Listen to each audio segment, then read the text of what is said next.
नमस्कार। पहलगाम हमले के बाद भारत और पाकिस्तान के बीच तनाव चरम पर है।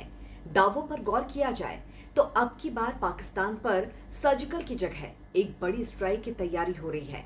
इस बार की जंग आर पार की होगी। विपक्षी नेता भी ये जान चुके हैं कि इस बार कुछ बड़ा होने वाला है। वहीं पाकिस्तान में खलबली मची हुई है। पाकिस्तान में कई नेता और सेना के अधिकारी अपने परिवारों को विदेश भेज चुके हैं। पाकिस्तान की सीमा पर उसकी सेना का मूवमेंट तेज हो गया है। पाक सैनिकों को बंकरों में छिपे रहने को कहा गया है। उनकी छुट्टियां रद्द की गई हैं। पाक पीएम शहबाज शरीफ और पाक आर्मी चीफ असीम मुनीर के होश उड़े हुए हैं, क्योंकि उन्हें समझ नहीं आ रहा कि इस बार भारत करने क्या जा रहा है। दरअसल सिंधु का पानी तो सिर्फ ट्रेलर है। पाकिस्तान के आतंकियों को मिट्टी में मिलाने के लिए बड़े लेवल पर तैयारी हो चुकी है। प्रधानमंत्री नरेंद्र मोदी, रक्षा मंत्री राजनाथ सिंह, एनएसए अजीत डोभाल और आर्मी चीफ उपेंद्र त्रिवेदी की मुलाकात के बाद अब ये तय है कि इतिहास बदलने का समय आ गया है।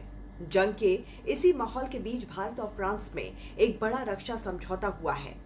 भारत अब फ्रांस से 26 राफेल मरीन लड़ाकू विमान खरीदेगा। इस डील की कीमत लगभग 63,000 करोड़ रुपए है और दोनों देशों के रक्षा मंत्रियों ने इस पर मुहर लगा दी है। हालांकि भारत के पास पहले से राफेल विमान हैं, लेकिन राफेल मरीन अलग और ज्यादा ताकतवर है। ये नया विमान पाकिस्तान के F-16 और चीन के J-20 फाइटर जेट से भी ज्यादा दमदार माना जा रहा है। आपको राफेल मरीन की खासियतें बताएंगे तो आप दंग रह जाएंगे। राफेल मरीन ने अपनी खूबियों से चीन और पाकिस्तान के फाइटर जेट्स को पीछे छोड़ दिया। राफेल मरीन जंग के दौरान दुश्मन के ठिकानों को तेजी से पहचान कर उन पर सटीक हमला कर सकता है। इसमें नए जमाने के सेंसर्स और रडार लगे हुए हैं, जो इसे बेहद खतरनाक बनाते हैं। भारत की जरूरतों के हिसाब से इसमें कई तरह के बदलाव भी किए गए हैं। ये विमान पुराने राफेल से थोड़ा छोटा है, ताकि आसानी से विमान वाहक युद्धपोत से उड़ान भर सके और उन पर लैंड कर सके।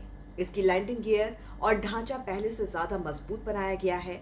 इसके विंग्स भी फोल्ड हो सकते हैं, ताकि विमान को पोत पर आसानी से रखा जा सके। राफेल मरीन की ताकत पाकिस्तान के F-16 और चीन के J-20 से काफी ज्यादा है। ये केवल 1 मिनट में 18,000 मीटर की ऊंचाई तक उड़ सकता है। इसकी लड़ाकू दूरी यानी कि कॉम्बैट रेडियस करीब 3700 किलोमीटर है। इसमें हवा में ही ईंधन भरने की सुविधा है, जिससे ये लंबे समय तक उड़ सकता है।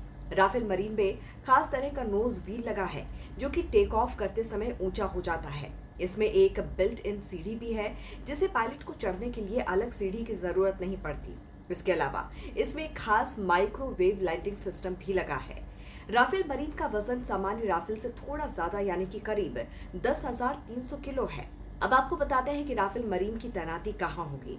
राफेल मरीन को भारतीय नौसेना के MiG-29 के फाइटर जेट्स के साथ INS विक्रमादित्य पर तैनात किया जाएगा। MiG-29K से भी बेहद ताकतवर विमान है, जो 65,000 फीट से ज्यादा ऊंचाई तक उड़ सकता है और हवा, समुद्र और जमीन पर एक साथ हमला कर सकता है। अब MiG-29K और राफेल मरीन दोनों मिलकर भारतीय नौसेना की ताकत को और भी ज्यादा बढ़ाएंगे और दुश्मनों के मंसूबों को नाकाम करेंगे। तो इस पर आपकी क्या राय है, जरूर बताइए। जुड़े रहिए राष्ट्रहित टीवी के साथ। नमस्कार।